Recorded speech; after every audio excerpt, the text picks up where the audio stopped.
Hey gang, welcome back to my channel. I'm excited to be in my new office and my new space where I will be filming future videos, so welcome. So there's been this article going around recently where a study came out apparently that stated that people didn't really change or suffer at all psychologically as a result of the pandemic. I don't know about you, but at least the first 3 or 4 months after March 2020 were not my best. I've seen lots of people reply to this article with photos and videos of things that they bought, things they made, things that they did during the peak of the pandemic. I wanted to share some things that I did during peak COVID that I think were unhinged. Starting with number 5, my partner at the time and I, in lockdown, picked 6 Disney movies and made an accompanying menu for each movie, and then got day drunk and watched them together. Now, I don't think this is as unhinged as it could be or as some of the other things on this list are. It was more my behavior during the time, and specifically the day that I tried to bake a cake and I didn't do very well at it, and I just sort of broke my own brain. We made raspberry jello because it's that, what's his name? Morph is the little, I don't know, I'm asking you, you've never seen the movie. Morph is the little blob thing, and he's whatever. Here's some pink, red jiggle. I don't care. This is what we're eating today. I'm not making cake anymore. So each day we picked 3 movies or so and made an accompanying alcoholic beverage and either an appetizer or snack, an entree, or a dessert item. When everyone's kind of making normal pandemic meals, this will come up later too. I just couldn't make normal food for about a month. Everything was just weird because I was going absolutely stir crazy. Number 4, I bought a house. In the middle of the pandemic, I bought a house for the first time. This is the first home that I've ever owned with my then partner, who is now my ex and also my roommate still, because we still own the house together. So, and you know what? I don't regret anything. I will say it wasn't a bad thing necessarily that we bought the house when we did. There are far worse people I could have purchased a home with than this person. You've seen Alex on my channel before. He's absolutely wonderful. We just are no longer together, but still co-own a home and mortgage. Basically, we just really needed to move out of the apartment we were in. Rather than find another apartment, we just bought a house, which is, I understand, extremely privileged and not something I'd necessarily recommend. It made sense at the time. Number 3, I made my own Trivial Pursuit board game because right at kind of the peak of March, April 2020, we realized that we didn't really have a ton of board games in our place, and a lot of my games actually were at my parents' house. So I desperately wanted to play Trivial Pursuit, specifically Disney Trivial Pursuit, which, if you know me, shouldn't surprise you whatsoever. But I really wanted to play it, and I realized when we opened the box that we had some of the cards. There was no board in the box. So I decided to take a piece of foam core because I'm an artist. I have foam core in my home because of course I do. And I drew by hand a Trivial Pursuit board game board. The reason this is so high up on the list is, first, I need you to understand the manic energy with which I created the board. I got hyper fixated on making the board, and I couldn't really do any other tasks until the board was finished. And I drew, I didn't just stop at making the squares, I drew things on it. I don't know. Me being the person that I am with the interests and the hyperfixations that I have, I'm not the most fun person to play Disney Trivial Pursuit with unless you are also a massive Disney fan. And so I think the game is not as fun for others as it is for me.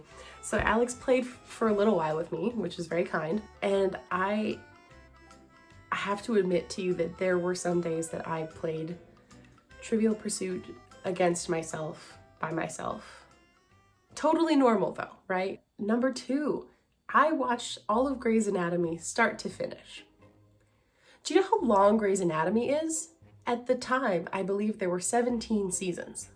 I just decided to start watching Grey's Anatomy from the pilot, and I didn't stop until I got to the end. Do you understand how much television that is? You can't look me in the eyes and tell me that the COVID pandemic didn't have any effect on, my psyche. Not one person that I've admitted to that I watched every episode of Grey's Anatomy during the peak of the pandemic has felt normally about that fact. So I feel I shouldn't either. I think I should be a little embarrassed. Okay, and for the coveted #1 spot here, I'm gonna take you back a little bit. So in the year 2018, Alex and I went on a big trip to the southern United States. One of our destinations was Memphis, Tennessee, which it was incredible. I loved it. But we were only there for a couple of days because we were seeing a lot of different spots. But specifically in Memphis, one of the things we wanted to do, obviously iconic, is go to Graceland. And we did go to Graceland. However, we only had about like a couple hours to spend there, I would say. The way the ticketing worked at the time was you couldn't just buy a pass to see like the kind of basic stuff. You had to buy the pass that was like the tour of the houses and, you know, like you go up into Graceland and stuff, which is cool, but it was just like not really what we had budgeted time or money for at that point. We only had a couple hours and we were heading straight from Graceland to the airport. We just wanted like the basic tour. But after trying to figure that out for a while, we decided to just get some food because we were starving. So we go to this barbecue restaurant inside Graceland.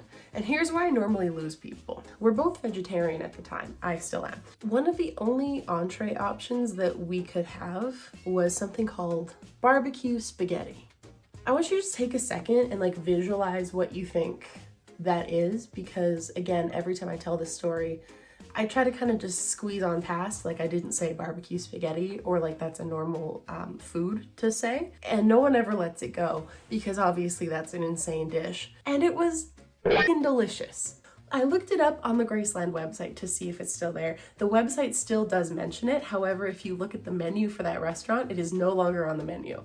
So I don't know what's going on there. Barbecue spaghetti was basically just like cooked spaghetti with like spices and herbs and stuff. Like not really sauce. Like it didn't really have like a barbecue sauce. So let's now fast forward back to, I'm gonna say April 2020. I have not been working for about a month and I just sort of like lost my mind. This is really where I feel like I broke. I decided that for dinner, I was going to recreate the barbecue spaghetti.